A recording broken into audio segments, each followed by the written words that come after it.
क्या आप जानते हैं कि हमारे शरीर वो दर्द याद रखते हैं जिसे हमारा दिमाग भुला चुका होता है? क्या ऐसा हो सकता है कि आपकी थकान, आपका गुस्सा, आपकी घबराहट किसी भूले हुए ट्रॉमा की चीख हो? नमस्कार दोस्तों, स्वागत है आपका किताबों की आवाज में, जहां आज हम आपको ले चलेंगे एक ऐसी यात्रा पर जो बताएगी कि कैसे आपका शरीर ही आपकी सबसे बड़ी कहानी कहता है। The body keeps the score, एक ऐसी किताब जो सिर्फ पढ़ी नहीं जाती, महसूस की जाती है। तो सुनिए ध्यान से, क्योंकि यह कहानी आपके भीतर की है। जब एक व्यक्ति जीवन में किसी ऐसे अनुभव से गुजरता है जो उसकी आत्मा को झकझोर देता है, तो समय के साथ वह अनुभव भुला तो दिया जाता है, लेकिन उसका असर शरीर के भीतर रह जाता है। यह असर केवल एक मानसिक स्मृति नहीं होता, बल्कि एक शारीरिक बोझ बन जाता है। डॉ.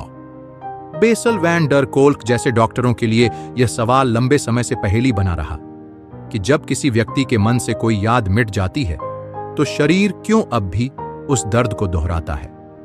उनका जीवन एक मिशन था, इस ट्रॉमा को समझने और उससे निकलने के रास्ते खोजने का। वियतनाम युद्ध के समय की बात है। एक युवा सैनिक जिसके चेहरे पर वीरता और भीतर दर्द का तूफान था, डॉ. बेसल के क्लिनिक आया। वह युद्ध से लौट चुका था, पर उसकी आंखों में अब भी गोलियों की आवाजें तैरती थीं। वह नींद में चिल्लाता, अचानक जमीन पर लेट जाता जैसे किसी हमले से बच रहा हो। डॉक्टरों ने उसे दवाइयां दी, सलाह दी, पर कुछ काम ना आया। डॉ. बेसल ने देखा कि वह व्यक्ति कुछ नहीं बोल रहा था, बस उसकी बॉडी ही उसकी कहानी कह रही थी। वह बार बार वही हरकतें करता जो उसने युद्ध के मैदान में की थी। उसे PTSD यानी पोस्ट ट्रॉमेटिक स्ट्रेस डिसऑर्डर कहा गया। लेकिन समस्या केवल मानसिक नहीं थी, उसका शरीर खुद उस ट्रॉमा को दोहराता था। इसलिए डॉ. बेसल ने इस रोग को केवल दिमाग की बीमारी न मानकर एक समग्र समस्या समझना शुरू किया। उन्होंने पाया कि ट्रॉमा हमारे दिमाग की सोचने वाली हिस्से, प्रीफ्रंटल कॉर्टेक्स, को बंद कर देता है, और तब नियंत्रण शरीर के उन हिस्सों के पास चला जाता है जो डर, भागने, छुपने की प्रतिक्रियाएं देते हैं। इसका मतलब यह था कि ट्रॉमा झेल चुके लोग जब किसी ट्रिगर का सामना करते हैं, तो उनका शरीर उसी प्रतिक्रिया को दोहराता है जैसे वो असल हादसे के वक्त करते थे, भले ही उन्हें उस हादसे की याद न हो। डॉ. बेसल के अनुसार ट्रॉमा नॉन वर्बल होता है। कोई शब्द नहीं होता जो उस दर्द को बयां कर सके। एक महिला जिसे बचपन में बार बार प्रताड़ित किया गया, वो जब भी किसी अजनबी की तेज आवाज सुनती, उसका शरीर कांपने लगता। वो खुद नहीं समझ पाती कि ऐसा क्यों होता है, लेकिन उसका शरीर, उसका नर्वस सिस्टम उस पुराने डर को पहचान लेता था और उसे सुरक्षित रखने की कोशिश करता था। इस प्रकार शरीर एक सुरक्षात्मक कवच बनाता है, पर यही कवच धीरे धीरे हमें हमारे वर्तमान से काट देता है। ऐसे लोग या तो अत्यधिक सतर्क रहते हैं, जैसे हर समय खतरे का अंदेशा हो, या एकदम सुन्न हो जाते हैं, भावनाओं से कटे हुए। डॉ. बेसल ने समझा कि केवल बात करने वाली थेरेपी से इन लोगों की मदद नहीं हो सकती। उन्हें अपने शरीर से जुड़ने की जरूरत है, क्योंकि जब तक शरीर सुरक्षित महसूस नहीं करता, दिमाग उस सुरक्षा पर भरोसा नहीं करता। इसलिए उन्होंने थेरेपी के पारंपरिक तरीकों से आगे बढ़ते हुए नई तकनीकों पर ध्यान देना शुरू किया, जैसे योग, बॉडी मूवमेंट, माइंडफुलनेस और न्यूरोफीडबैक। एक बार एक बच्चा आया जिसे बार बार गुस्से के दौरे पड़ते थे। वो स्कूल में पढ़ नहीं पाता था। डॉक्टरों ने ADHD कहा, दवाइयां दी, लेकिन कोई असर नहीं। डॉ. बेसल ने उसकी ट्रॉमा हिस्ट्री खंगाली। बचपन में उसे माता पिता की मार और डर का सामना करना पड़ा था। उसका शरीर हर समय लड़ाई या भागने की मुद्रा में रहता था। डॉ. बेसल ने उसका इलाज केवल दवाओं से नहीं, बल्कि उसके शरीर को सुरक्षित अनुभव देने से शुरू किया। धीरे धीरे वह बच्चा स्कूल में ध्यान लगाने लगा, गुस्सा कम होने लगा, उसका नर्वस सिस्टम शांत होने लगा, क्योंकि उसके शरीर ने पहली बार सुरक्षा महसूस की। एक महिला जिसकी शादी में शारीरिक हिंसा हुई थी, वह हर बार जब दरवाजा तेजी से खुलता तो कांप जाती थी। उसे समझाया गया कि अब खतरा नहीं है, लेकिन उसका शरीर उस धमाके को फिर से महसूस करता था। डॉ. बेसल ने उसे सिखाया कि कैसे वह अपनी बॉडी के प्रति सजग हो, कैसे सांस को महसूस करना, कैसे अपनी धड़कन की रफ्तार को नोट करना और कैसे धीरे धीरे खुद को सुरक्षित महसूस कराना। यह प्रक्रिया आसान नहीं थी। कई बार शरीर दर्द को बाहर निकालता है, उसे फिर से जीना पड़ता है, लेकिन यही उस दर्द को हल्का करता है। डॉ. बेसल का मानना था कि ट्रॉमा का इलाज दिमाग से शुरू नहीं होता, बल्कि शरीर से होता है। शरीर को सिखाना पड़ता है कि अब वह सुरक्षित है, और यही एक व्यक्ति को उसकी आज़ादी लौटाता है, अपने जीवन पर नियंत्रण की आज़ादी। उन्होंने अपने मरीजों को कभी रोगी नहीं माना, बल्कि योद्धा माना, जो एक अदृश्य जंग लड़ रहे थे। ऐसी ही एक और महिला थी, जिसका अतीत इतना दर्दनाक था कि वह कभी खुलकर हंस भी नहीं पाती थी। वह एक आर्ट थेरेपी क्लास में आई, ब्रश हाथ में लिया, लेकिन हाथ कांपने लगा। धीरे धीरे जब उसने रंगों के जरिए अपना दर्द व्यक्त करना शुरू किया, तो वह फिर से मुस्कुराने लगी। उसके शरीर ने पहला संकेत दिया, मैं अब बोल सकता हूं, बिना शब्दों के। यही ट्रॉमा हीलिंग का पहला कदम था। उस दर्द को महसूस करना, स्वीकार करना और फिर धीरे धीरे उसे पीछे छोड़ना। डॉ. बेसल ने सिखाया कि ट्रॉमा को हराने के लिए कोई बड़ी औषधि नहीं, बल्कि छोटी छोटी संवेदनाएं होती हैं, जैसे किसी का हाथ थामना, किसी को गले लगाना, कोई सुरक्षित जगह की कल्पना करना या किसी संगीत के सुर में खो जाना। जब शरीर ये सब अनुभव करता है, तभी दिमाग बदलना शुरू करता है। एक बार एक सैनिक ने कहा, अब मैं सिर्फ बचा नहीं हूं, मैं जी रहा हूं। ये शब्द डॉ. बेसल के लिए सबसे बड़ी जीत थे, क्योंकि जब कोई इंसान फिर से जीवन में लौटता है, तब वह केवल खुद को नहीं, बल्कि पूरी दुनिया को ठीक करने की तरफ बढ़ता है। डॉ. बेसल ने ट्रॉमा की परिभाषा को फिर से गढ़ा।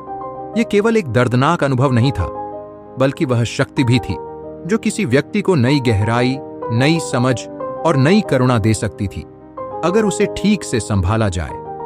और इस पूरी यात्रा में सबसे जरूरी था शरीर की सुनना, उसकी भाषा को समझना और उसे वो सुकून देना जो वो बरसों से मांग रहा था।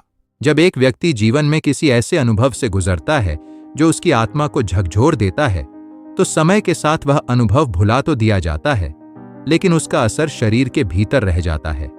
यह असर केवल एक मानसिक स्मृति नहीं होता, बल्कि एक शारीरिक बोझ बन जाता है। डॉ.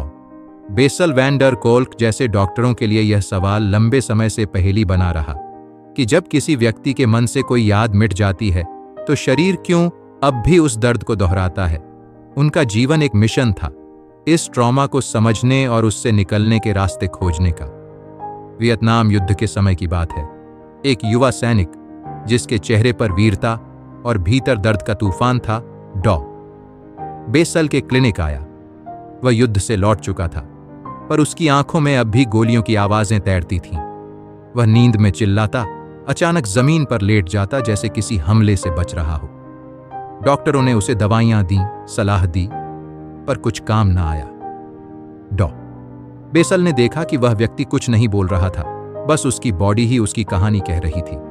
वह बार बार वही हरकतें करता जो उसने युद्ध के मैदान में की थीं। उसे PTSD यानी पोस्ट ट्रॉमेटिक स्ट्रेस डिसऑर्डर कहा गया, लेकिन समस्या केवल मानसिक नहीं थी, उसका शरीर खुद उस ट्रॉमा को दोहराता था। इसलिए डॉ. बेसल ने इस रोग को केवल दिमाग की बीमारी न मानकर एक समग्र समस्या समझना शुरू किया। उन्होंने पाया कि ट्रॉमा हमारे दिमाग की सोचने वाली हिस्से, प्रीफ्रंटल कॉर्टेक्स, को बंद कर देता है, और तब नियंत्रण शरीर के उन हिस्सों के पास चला जाता है जो डर, भागने, छुपने की प्रतिक्रियाएं देते हैं। इसका मतलब यह था कि ट्रॉमा झेल चुके लोग जब किसी ट्रिगर का सामना करते हैं, तो उनका शरीर उसी प्रतिक्रिया को दोहराता है जैसे वो असल हादसे के वक्त करते थे, भले ही उन्हें उस हादसे की याद न हो। डॉ. बेसल के अनुसार ट्रॉमा नॉन वर्बल होता है। कोई शब्द नहीं होता जो उस दर्द को बयां कर सके। एक महिला जिसे बचपन में बार बार प्रताड़ित किया गया, वो जब भी किसी अजनबी की तेज आवाज सुनती, उसका शरीर कांपने लगता। वो खुद नहीं समझ पाती कि ऐसा क्यों होता है, लेकिन उसका शरीर, उसका नर्वस सिस्टम उस पुराने डर को पहचान लेता था और उसे सुरक्षित रखने की कोशिश करता था। इस प्रकार शरीर एक सुरक्षात्मक कवच बनाता है, पर यही कवच धीरे धीरे हमें हमारे वर्तमान से काट देता है। ऐसे लोग या तो अत्यधिक सतर्क रहते हैं जैसे हर समय खतरे का अंदेशा हो या एकदम सुन्न हो जाते हैं, भावनाओं से कटे हुए। डॉ बेसल ने समझा कि केवल बात करने वाली थेरेपी से इन लोगों की मदद नहीं हो सकती। उन्हें अपने शरीर से जुड़ने की जरूरत है, क्योंकि जब तक शरीर सुरक्षित महसूस नहीं करता, दिमाग उस सुरक्षा पर भरोसा नहीं करता। इसलिए उन्होंने थेरेपी के पारंपरिक तरीकों से आगे बढ़ते हुए नई तकनीकों पर ध्यान देना शुरू किया, जैसे योग, बॉडी मूवमेंट, माइंडफुलनेस और न्यूरोफीडबैक। एक बार एक बच्चा आया जिसे बार बार गुस्से के दौरे पड़ते थे। वो स्कूल में पढ़ नहीं पाता था। डॉक्टरों ने ADHD कहा, दवाइयां दी, लेकिन कोई असर नहीं। डॉ बेसल ने उसकी ट्रॉमा हिस्ट्री खंगाली। बचपन में उसे माता पिता की मार और डर का सामना करना पड़ा था। उसका शरीर हर समय लड़ाई या भागने की मुद्रा में रहता था। डॉ बेसल ने उसका इलाज केवल दवाओं से नहीं, बल्कि उसके शरीर को सुरक्षित अनुभव देने से शुरू किया। धीरे धीरे वह बच्चा स्कूल में ध्यान लगाने लगा, गुस्सा कम होने लगा, उसका नर्वस सिस्टम शांत होने लगा, क्योंकि उसके शरीर ने पहली बार सुरक्षा महसूस की। एक महिला जिसकी शादी में शारीरिक हिंसा हुई थी, वह हर बार जब दरवाजा तेजी से खुलता तो कांप जाती थी। उसे समझाया गया कि अब खतरा नहीं है, लेकिन उसका शरीर उस धमाके को फिर से महसूस करता था। डॉ बेसल ने उसे सिखाया कि कैसे वह अपनी बॉडी के प्रति सजग हो, कैसे सांस को महसूस करना, कैसे अपनी धड़कन की रफ्तार को नोट करना और कैसे धीरे धीरे खुद को सुरक्षित महसूस कराना। यह प्रक्रिया आसान नहीं थी। कई बार शरीर दर्द को बाहर निकालता है, उसे फिर से जीना पड़ता है, लेकिन यही उस दर्द को हल्का करता है। डॉ बेसल का मानना था कि ट्रॉमा का इलाज दिमाग से शुरू नहीं होता, बल्कि शरीर से होता है। शरीर को सिखाना पड़ता है कि अब वह सुरक्षित है, और यही एक व्यक्ति को उसकी आजादी लौट आता है, अपने जीवन पर नियंत्रण की आजादी। उन्होंने अपने मरीजों को कभी रोगी नहीं माना, बल्कि योद्धा माना, जो एक अदृश्य जंग लड़ रहे थे। ऐसी ही एक और महिला थी, जिसका अतीत इतना दर्दनाक था कि वह कभी खुलकर हंस भी नहीं पाती थी। वह एक आर्ट थेरेपी क्लास में आई, ब्रश हाथ में लिया, लेकिन हाथ कांपने लगा। धीरे धीरे जब उसने रंगों के जरिए अपना दर्द व्यक्त करना शुरू किया, तो वह फिर से मुस्कुराने लगी। उसके शरीर ने पहला संकेत दिया, मैं अब बोल सकता हूं, बिना शब्दों के। यही ट्रॉमा हीलिंग का पहला कदम था, उस दर्द को महसूस करना, स्वीकार करना और फिर धीरे धीरे उसे पीछे छोड़ना। डॉ बेसल ने सिखाया कि ट्रॉमा को हराने के लिए कोई बड़ी औषधि नहीं, बल्कि छोटी छोटी संवेदनाएं होती हैं, जैसे किसी का हाथ थामना, किसी को गले लगाना, कोई सुरक्षित जगह की कल्पना करना या किसी संगीत के सुर में खो जाना। जब शरीर ये सब अनुभव करता है, तभी दिमाग बदलना शुरू करता है। एक बार एक सैनिक ने कहा, अब मैं सिर्फ बचा नहीं हूं, मैं जी रहा हूं। ये शब्द डॉ बेसल के लिए सबसे बड़ी जीत थे, क्योंकि जब कोई इंसान फिर से जीवन में लौटता है, तब वह केवल खुद को नहीं, बल्कि पूरी दुनिया को ठीक करने की तरफ बढ़ता है। डॉ बेसल ने ट्रॉमा की परिभाषा को फिर से गढ़ा। यह केवल एक दर्दनाक अनुभव नहीं था, बल्कि वह शक्ति भी थी जो किसी व्यक्ति को नई गहराई, नई समझ और नई करुणा दे सकती थी, अगर उसे ठीक से संभाला जाए। और इस पूरी यात्रा में सबसे जरूरी था शरीर की सुनना, उसकी भाषा को समझना और उसे वो सुकून देना जो वो बरसों से मांग रहा था। शरीर के भीतर छिपा दर्द तब तक नहीं जाता जब तक वह सुना न जाए। डॉ बेसल के अनुभवों में यह बात सबसे गहराई से उभरी कि जो लोग सबसे ज्यादा दर्द में थे, वे अक्सर सबसे चुप थे। वो चुप्पी कोई सामान्य चुप्पी नहीं थी, वह चुप्पी एक चीख थी जो शब्दों में नहीं आती थी। वह मांसपेशियों में सिमटी हुई थी, हृदय की धड़कनों में छिपी थी और आंखों की नमी में बहती थी। ट्रॉमा कोई एक क्षण नहीं होता, वह एक यात्रा है जिसमें व्यक्ति अपने आप से, अपने शरीर से और अपने भावनात्मक संसार से दूर होता चला जाता है। डॉ बेसल ने यह महसूस किया कि जिन बच्चों ने बचपन में भावनात्मक या शारीरिक हिंसा झेली होती है, वे अक्सर वयस्कता में आत्मतोड़क व्यवहार की ओर मुड़ते हैं। वे नशे की लत में फंस जाते हैं, आत्महत्या के विचार से ग्रसित रहते हैं या बार बार ऐसे संबंधों में उलझ जाते हैं जो उन्हें और अधिक तोड़ते हैं। यह सब सिर्फ इसलिए नहीं होता कि वे कमजोर हैं, बल्कि इसलिए क्योंकि उनका नर्वस सिस्टम खतरे के प्रति इतने संवेदनशील हो जाते हैं कि वे सामान्य जीवन में भी असुरक्षा महसूस करते हैं। एक महिला जिसने अपने बचपन में यौन शोषण सहा था, हर रिश्ते में खुद को नीचा दिखाने लगती थी। वह सोचती थी कि वह प्यार के लायक नहीं है। जब डॉ बेसल ने उसके साथ बॉडी ओरिएंटेड थेरेपी शुरू की, तो उसने पहली बार स्वीकार किया कि वह हमेशा अपने शरीर से नफरत करती थी, क्योंकि उसके लिए वह शरीर वही था जिसने दर्द को झेला था। लेकिन धीरे धीरे जब उसने अपने शरीर को स्पर्श के जरिए, सांस के जरिए और ध्यान के जरिए अपनाना शुरू किया, तब उसे यह एहसास हुआ कि शरीर उसका शत्रु नहीं बल्कि उसका साथी है। यह बदलाव आना आसान नहीं था। कई बार थेरेपी में वह कांपने लगती थी, कई बार पुरानी यादें आंसुओं के रूप में बाहर आती थीं, पर हर बार वह थोड़ा हल्का हो जाती थी। डॉ बेसल ने समझाया कि ट्रॉमा पीड़ितों को केवल यह बताना कि अब सब ठीक है पर्याप्त नहीं होता। उन्हें बार बार यह एहसास कराना पड़ता है कि तुम अब सुरक्षित हो, और यह एहसास केवल शब्दों से नहीं, शरीर के अनुभव से आता है। इसलिए उन्होंने सेंसरी मोटर साइकोथेरेपी और eye movement desensitization and reprocessing जैसे तरीकों का प्रयोग किया। इन तकनीकों का लक्ष्य था ट्रॉमा को सिर्फ यादों के रूप में नहीं, बल्कि शरीर में फंसे अनुभव के रूप में पहचानना और उसे धीरे धीरे बाहर निकालना। एक सैनिक जो कई साल पहले युद्ध से लौटा था, उसे लगता था कि वह फिर से सामान्य जीवन नहीं जी पाएगा। वह सोते हुए उठकर चिल्लाता था, नींद नहीं आती थी, और कभी कभी गाड़ी चला रहा होता और अचानक ब्रेक मारकर रुक जाता, जैसे कोई हमला होने वाला हो। डॉ बेसल ने उसके साथ माइंडफुल बॉडी स्कैन अभ्यास शुरू किया। उसे सिखाया गया कि कैसे वह अपने पैरों, हाथों, धड़कन और सांस पर ध्यान केंद्रित करे। धीरे धीरे वह अपने शरीर को फिर से महसूस करने लगा। उसने कहा, अब मैं खुद से डरता नहीं हूं। यह परिवर्तन तभी आया जब उसने अपने शरीर से रिश्ता दोबारा बनाया। डॉ बेसल ने हमेशा यह बताया कि ट्रॉमा कोई बीमारी नहीं, बल्कि एक प्रतिक्रिया है। जब किसी को कोई दुर्घटना या आघात होता है और वह उससे खुद को बचा नहीं पाता, तो शरीर उस अनुभव को एक अधूरे चक्र की तरह रोक लेता है। वह चक्र बार बार दोहराया जाता है, चाहे वह फ्लैशबैक के रूप में हो, शरीर की जकड़न के रूप में हो, या संवेदनाओं के खत्म हो जाने के रूप में। इसलिए उपचार का मुख्य उद्देश्य होता है उस अधूरे चक्र को पूरा करना। ऐसा ही अनुभव एक किशोर का था, जो बचपन में बार बार डरावने अनुभवों से गुजरा था। वह स्कूल में ध्यान नहीं दे पाता, किसी से नजर नहीं मिला पाता था और अक्सर बिस्तर गीला कर देता था। डॉ बेसल ने उसके माता पिता से बात की और उन्हें समझाया कि यह अनुशासन की कमी नहीं, बल्कि ट्रॉमा का असर है। उन्होंने उस बच्चे के साथ प्ले थेरेपी शुरू की। खेल के माध्यम से उसने अपने डर को बाहर निकालना शुरू किया।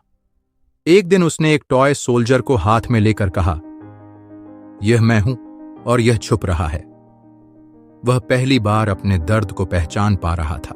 ट्रॉमा को पहचानना, स्वीकार करना और उसके साथ सहानुभूति से पेश आना ही पहला कदम था, और अक्सर सबसे कठिन भी। डॉ बेसल ने समाज में ट्रॉमा के प्रति नजरिए को बदलने की कोशिश की। उन्होंने कहा कि हमें ऐसे लोगों को कमजोर या पागल कहने की जगह समझने की जरूरत है कि उन्होंने जो झेला है वह उन्हें कैसे प्रभावित कर रहा है। उन्होंने बताया कि जेलों में बंद अधिकतर युवा ट्रॉमा से गुजर चुके होते हैं। अगर हम उन्हें केवल सजा देंगे और इलाज नहीं देंगे, तो हम समाज में ट्रॉमा का सिलसिला आगे बढ़ाते रहेंगे। एक बार उन्होंने एक युवा अपराधी से पूछा, जब तुमने वो अपराध किया तब तुम्हारे मन में क्या था? उसने जवाब दिया, मुझे कुछ याद नहीं, बस एक धुंध जैसा था। यह धुंध ही ट्रॉमा की ताकत है। वह चेतना को ऐसे ढक देती है कि व्यक्ति सिर्फ प्रतिक्रियाएं देता है, सोच नहीं पाता।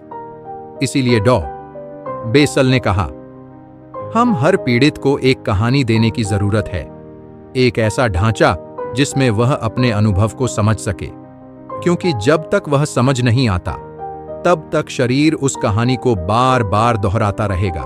हीलिंग की यात्रा सिर्फ अतीत से मुक्त होने की नहीं होती, वह एक नए जीवन की ओर बढ़ने की प्रक्रिया होती है।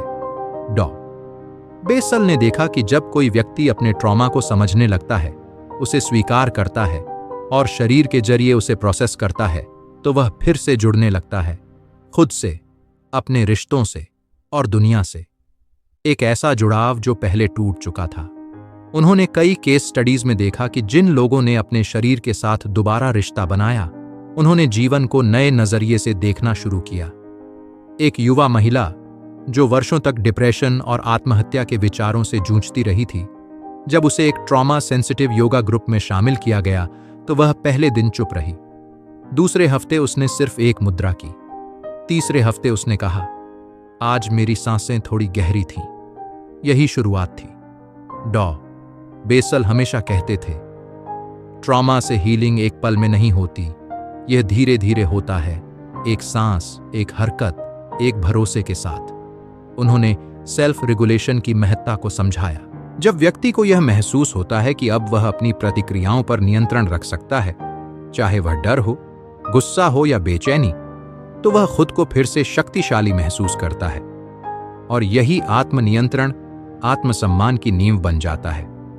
उन्होंने एक प्रोजेक्ट शुरू किया जिसमें ट्रॉमाग्रस्त बच्चों को आर्ट, म्यूजिक और मूवमेंट थेरेपी में लगाया गया। इन बच्चों को कोई सवाल नहीं पूछा गया, बस उन्हें रंगों, ताल, ध्वनियों और चालों के जरिए खुद को व्यक्त करने दिया गया। कुछ ही महीनों में इन बच्चों में ध्यान, व्यवहार और भावनाओं में बदलाव देखा गया। उनका नर्वस सिस्टम, जो पहले हर समय खतरे की स्थिति में था, अब सीख रहा था कैसे आराम करना है। डॉ. बेसल का यह विश्वास था कि ट्रॉमा को सिर्फ डायग्नोज करने से कुछ नहीं होगा। हमें एक ऐसा सिस्टम चाहिए जो हर व्यक्ति को यह मौका दे कि वह सुरक्षित महसूस करे, सुना जाए और संवेदनशील तरीकों से सपोर्ट किया जाए। उन्होंने हेल्थ सिस्टम, शिक्षा व्यवस्था और कानूनी संस्थाओं से अपील की कि ट्रॉमा को गंभीरता से लिया जाए, क्योंकि जब एक बच्चा डर के माहौल में बड़ा होता है तो वह सिर्फ एक घायल बच्चा नहीं होता, वह एक भविष्य का वयस्क बनता है जो या तो दूसरों को चोट पहुंचाता है या खुद को। एक महिला जो बचपन में अपने पिता से मार खाती थी, बड़ी होकर खुद अपने बच्चों पर चिल्लाने लगी। जब वह थेरेपी में आई तो उसने कहा, मैं नहीं चाहती कि मेरे बच्चे वहीं झेलें जो मैंने झेला। डॉ. बेसल ने उससे कहा, अगर तुम खुद को ठीक करोगी तो तुम अपने बच्चों को बचा सकती हो। वह महिला कई महीनों तक माइंडफुलनेस, योगा और बॉडी थेरेपी करती रही। धीरे धीरे उसने अपने गुस्से को समझा और पाया कि उसके भीतर का वह डर अभी भी जीवित था। जब उसने उस डर को स्वीकार किया और उसे सुरक्षित अनुभव देना शुरू किया तो उसका व्यवहार बदलने लगा। उसके बच्चे ने एक दिन कहा, माँ, अब तुम कम चिल्लाती हो। यह एक छोटी बात लग सकती है, लेकिन यह एक पूरी पीढ़ी के बदलाव की शुरुआत थी। डॉ. बेसल की किताब the body keeps the score सिर्फ एक किताब नहीं थी, वह एक आंदोलन थी। इसने दुनिया को यह बताया कि ट्रॉमा कोई दुर्भाग्य नहीं है, बल्कि एक ऐसी सच्चाई है जो लाखों लोगों के जीवन को चुपचाप प्रभावित करती है। यह किताब बताती है कि कैसे हम अपने शरीर को दुश्मन मानने की जगह उसे हीलिंग का जरिया बना सकते हैं। कई लोगों के लिए यह विचार चौंकाने वाला था कि हमारे शरीर में वह सारी जानकारी है जो हमें ठीक कर सकती है। हम अपने घावों को महसूस करके, उन्हें स्वीकार करके और उनके साथ नई संवेदना के साथ पेश आकर खुद को फिर से जोड़ सकते हैं। डॉ. बेसल ने अपने करियर के अंतिम वर्षों में यह भी कहा कि विज्ञान जितना भी आगे बढ़ जाए, अगर उसमें करुणा नहीं होगी तो वह अधूरा है। उन्होंने अपने सभी छात्रों और साथियों को यही सिखाया, अपने मरीजों को सिर्फ केस नंबर मत समझो, उनकी कहानी को सुनो। वह कहानी ही है जो उन्हें जोड़ती है और वही उन्हें ठीक करती है। डॉ. बेसल के क्लिनिक की दीवार पर एक पंक्ति लिखी थी, तुम अकेले नहीं हो। यह वाक्य उन सैकड़ों लोगों के लिए संजीवनी था जो अपने दर्द को अपने भीतर कैद करके जी रहे थे, क्योंकि ट्रॉमा अक्सर अकेलेपन से और बढ़ता है। और जब कोई यह कहता है, मैं समझता हूं, मैं तुम्हारे साथ हूं, तो वह अकेलापन टूटता है। हीलिंग वहीं से शुरू होती है। एक व्यक्ति ने थेरेपी के आखिरी दिन कहा, अब मुझे याद नहीं कि मेरे साथ क्या हुआ था, लेकिन अब मैं जानता हूं कि मैं कौन हूं। ये वही पल होता है जब ट्रॉमा पीछे छूट जाता है और जीवन पूरी चमक के साथ सामने खड़ा होता है। The body keeps the score हमें सिखाती है कि हीलिंग कोई सीधा रास्ता नहीं है। यह एक धड़कन से शुरू होती है, एक सांस से चलती है और एक भरोसे से पूरी होती है। और जब हम अपने शरीर की भाषा को समझना शुरू करते हैं, तब हम सच में आजाद हो जाते हैं। जब हम अपने शरीर की आवाज सुनना शुरू करते हैं, तभी असली हीलिंग शुरू होती है। The body keeps the score ने हमें सिखाया कि दर्द को दबाने से नहीं, उसे अपनाने से मुक्ति मिलती है। अगर यह कहानी आपके भीतर कहीं गूंज रही है, तो अगला भाग जरूर सुनें, क्योंकि यह सफर अभी पूरा नहीं हुआ। आप सुन रहे थे किताबों की आवाज, जहां हर किताब सिर्फ शब्दों में नहीं, एहसासों में जीती है। वीडियो अच्छा लगा हो तो लाइक करें, सब्सक्राइब करें और इस एहसास को किसी अपने तक जरूर पहुंचाएं। मिलते हैं अगले भाग में, एक नई गहराई, एक नई उम्मीद के साथ।